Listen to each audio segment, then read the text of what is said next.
চট্টগ্রামে পুলিশের ব্যারিকেড অতিক্রম করে আদালত প্রাঙ্গণে বিক্ষোভ করেছে শিক্ষার্থীরা। সেখানকার পরিস্থিতি জানাতে আমাদের সঙ্গে যুক্ত হয়েছেন সহকর্মী একে আজাদ।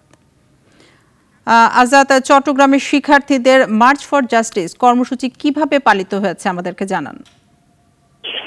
ধন্যবাদ শারমিন। আসলে পূর্ব নির্ধারিত কর্মসূচির অংশ হিসেবে মার্চ ফর জাস্টিস যে কর্মসূচি সকাল 11টা থেকে মূলত আসলে ছাত্ররা চট্টগ্রাম আদালত ভবনে আসতে শুরু করে।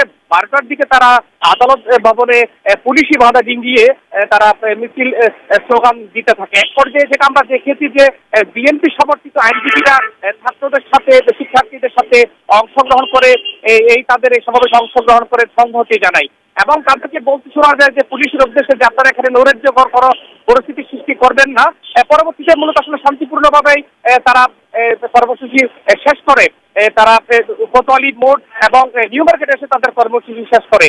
ছাত্রদের যেটা বলতে শোনা যায় যে 9 দফা কর্মসূচি বাস্তবায়ন না হওয়া পর্যন্ত তারা তাদের এই আন্দোলন চালিয়ে যাবে। আর একটি বিষয় আপনাকে জানিয়ে রাখি যে পুলিশ বিজিবি শৃঙ্খলা বাহিনী ঘটনাস্থলে থাকলেও স্পটে থাকলেও পুলিশই তেমন তাদের বাধা দিলেও কোনো মারমুখী আচরণ তাদের শিক্ষার্থীদের সাথে করেননি।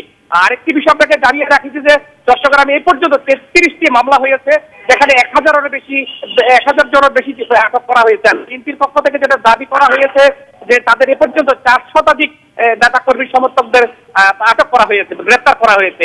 এই ছিল চট্টগ্রাম থেকে আমার কাছে সর্বশেষ। শারমিন। আজাদ, আপনাকে অসংখ্য ধন্যবাদ। একমাত্র ওয়ালটন এসি দিচ্ছে 1 বছরের রিপ্লেসমেন্ট গ্যারান্টি।